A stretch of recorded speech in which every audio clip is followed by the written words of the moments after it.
large section of the media has sold its independence because under pressure and under attack, particularly English language television. But in many Indian languages, I think journalists are doing their job, including you. Media can criticize, but it cannot conduct just propaganda. So, but there are many voices in the media which are upholding the values of independent journalism with integrity. So I don't believe the entire media is sold out, but a significant and leading section has compromised its independence or abandoned its independent path. This happened before during the emergency, but that was forced censorship, constitutionally imposed. But now, even without that, they are doing that. So it's very unfortunate, but there are many honest journalists and journalist organizations, working journalist organizations, the Editors Guild of India, and its very upstanding president, Anand, who are doing a good job. So I think the matter is mixed, but I hope media can regain its full independence.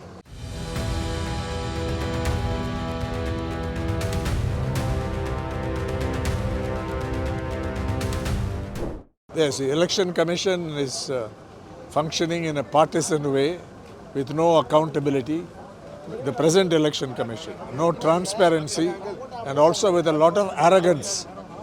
It's the way it conducts itself when questions and allegations are made by political leaders is very deplorable, particularly the Chief Election Commissioner. It is a threat, but there is resistance, as you see in Bihar. And today's meeting has highlighted the need to stop and eliminate electoral fraud.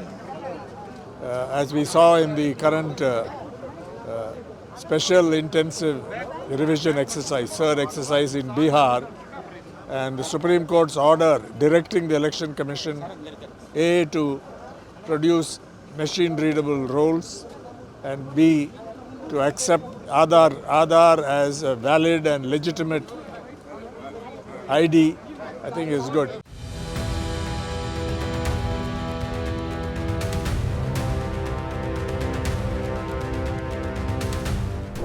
Now communalism and the poisonous Hindutva ideology have advanced in the political arena. It was not the case in the 1970s. Although emergency was a horrible experience, all democratic institutions' rights were suppressed. Censorship was total. Journalists were detained. Atrocious. But that was quickly overthrown by the people in a non-violent election. But today the situation is much more complex. And yes, and it was the credit of the Indian system that despite the emergency, when elections were held, they were free and fair. And the regime Indira Gandhi regime was totally defeated in the election, which shows the strength of democracy, and also she was not willing to go as far as the present lot in Delhi.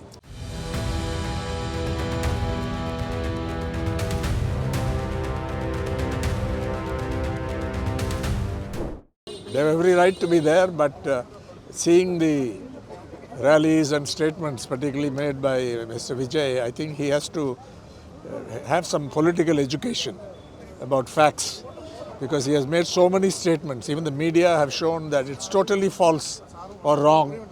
So I think it lacks experience and any political maturity. That's my first impression. Of course, he gets crowds, but earlier also stars, even Cho Ramasamy used to draw big crowds, but when it came to the polls, they flopped. So we don't know whether Vijay will get 8% of the vote or 10% or 15% or less. Nobody knows. But it lacks political experience. There have been film stars, N.T. Ramarao, before that MGR.